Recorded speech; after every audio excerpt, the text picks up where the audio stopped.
In case anyone's confused as to what is going on, we have 3 different sets of rules that we adopt every start of a new session. You just heard the ethical rules proposed, the financial rules, and now I'm offering to change the operating rules of the Senate, which is really like the parliamentarian side of how we do things here. I think that it's important to mention that because there's some confusion around. I can see people like, what's happening? And actually, it's a great analogy that I already sort of had set up. And I think when we talk about sports, it's easier to understand, maybe compared to the parliamentarian,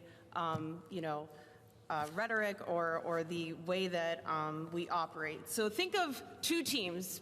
Pick your favorite sport. We'll do Eagles and Steelers because that just seems easiest. I obviously lie in the middle of that as Western Pennsylvania, but now I represent Southeast Pennsylvania. So I always think, and we always know, that the rules for games are fair, right?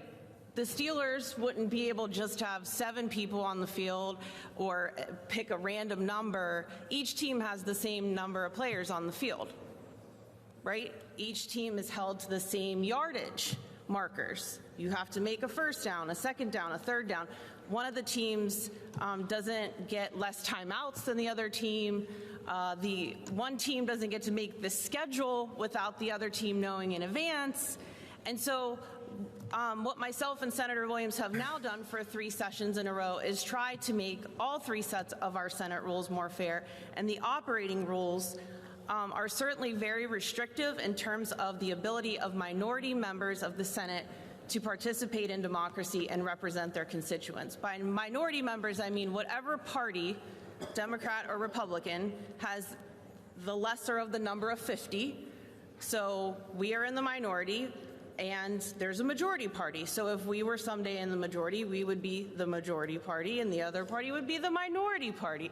And so there's always going to be this balance. But if the votes that are taken to adopt rules are based on the number of members of one party, then the rules are passed essentially, even if others vote for it. We don't have a say in the matter.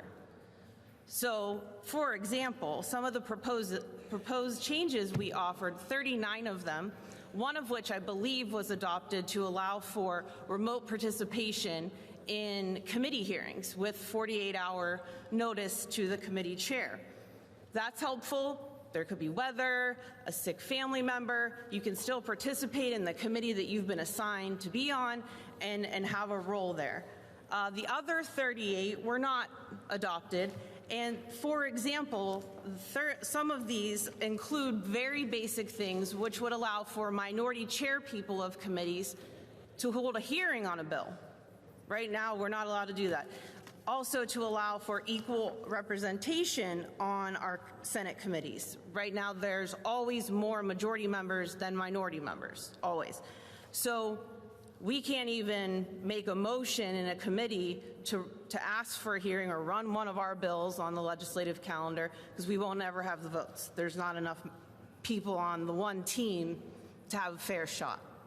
So also, we have a lot of rules that require 2/3 vote for certain parts of what we vote on here instead of a majority vote, which would be, over 50%. So changing those things would allow for more fairness, and transparency has been mentioned. We do not require live streaming of the meetings that take place in the rules room off the floor, and the public can't access those meetings. You can't see them unless you're here and you come in and you sit down. So that was one of the other 39 proposed changes. So these rules are not radical, but rather would level the playing field.